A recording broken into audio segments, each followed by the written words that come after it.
I just saw something online that burned my eyes. I just found out that I'm on WikiFeet. Does anybody here know what WikiFeet is? A few of you nodding. A lot of dudes that are like, don't make eye contact with me right now. If you don't know what WikiFeet is, it's a website for people with foot fetishes.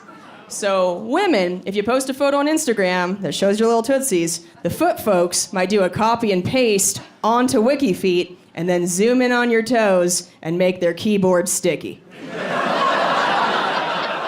I know. It's like scrapbooking for men who need Jesus. It's a nice hobby. I know that sounds like I'm kink shaming. I'm really not trying to. Honestly, I am so jealous that some people can get off from that. Like, I wish I could just stare at a dude's hairy kneecap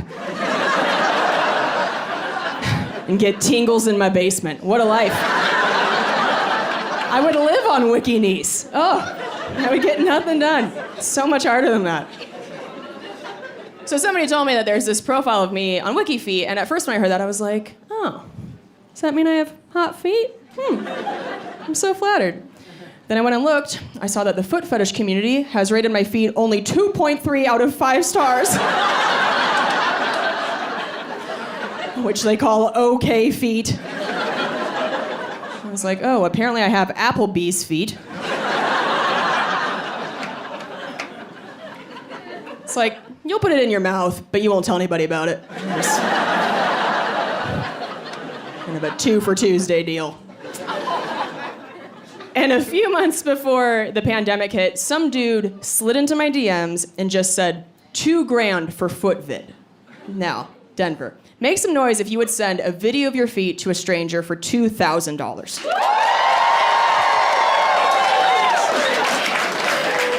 Godless animals, all of ya. My ears, Jesus. Some of you just throw your areola up on Facebook for $1. Aunts and uncles seeing it, you don't give a shit.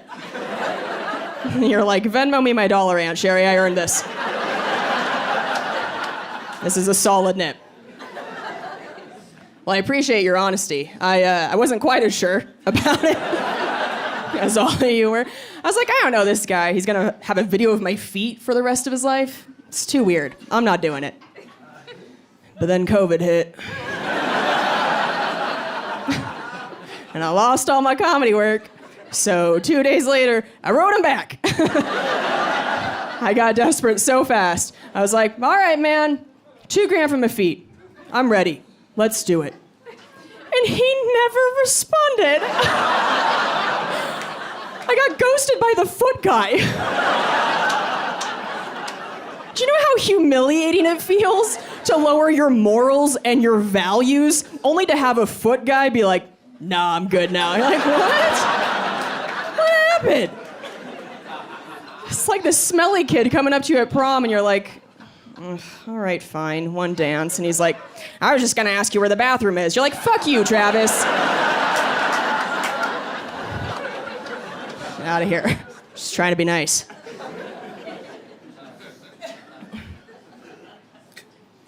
I love my mom so much. She's amazing, but she's been trying to give me career advice, and none of it's helpful, you know?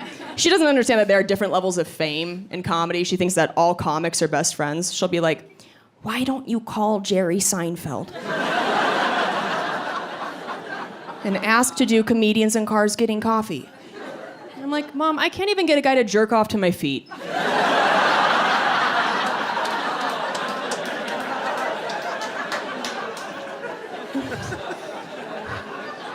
Let's lower expectations.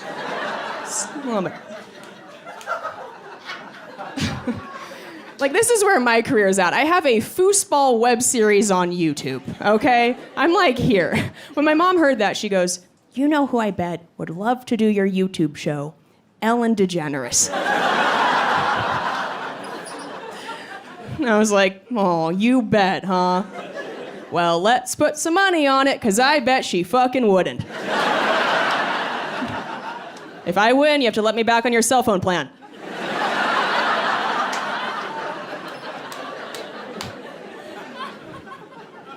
She's always trying to find ways to get me on television. Like when she heard I was getting divorced, she sent me a text that said, now that you're single, you can go on The Bachelor or Miss America?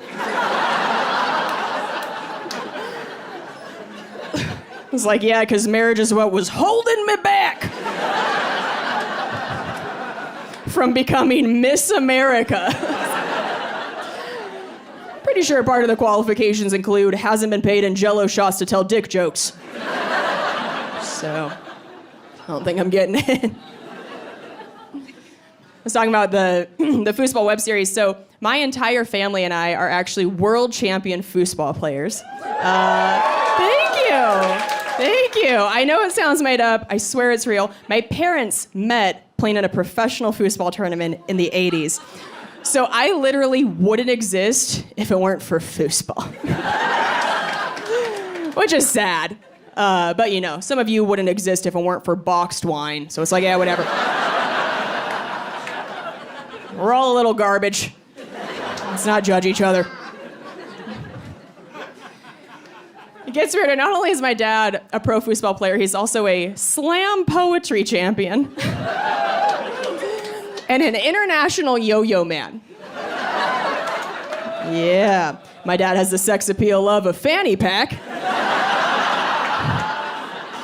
Crushing it. And my mom is in the Foosball Hall of Fame, and they've been training me to play since I was like 2 years old. But since no one suspects that I'm a pro foosball player, I love to hustle people, right? And so I usually play against other comedians on my web series, but we did this special episode where I went undercover in Vegas and I hustled drunk dudes on the Vegas Strip. So I wore this low-cut top, I talked in the worst voice, and my camera crew and I would go up to groups of guys and I'd go, "Hi, my name's Kelsey, and I have this web series where I do things that I've never done before for the first time. It's called Pop My Cherry."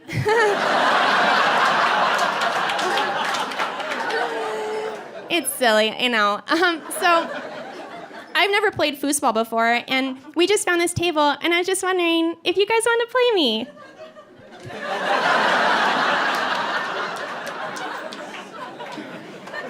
And every group of guys is like, hell yeah, bitch, let's go. Yeah, play right now. So I would play the first game terribly on purpose, right? I would giggle a bunch, spin the rods a lot, really build up their confidence. And then I go, "Okay, so I think I've got the hang of it now, and this is Vegas, so we should play for money."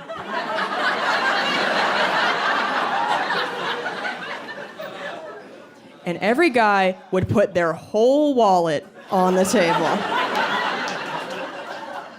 And they'd hand me the ball and go, "Here, you can serve first." And that's when I pull out my foosball grip glove.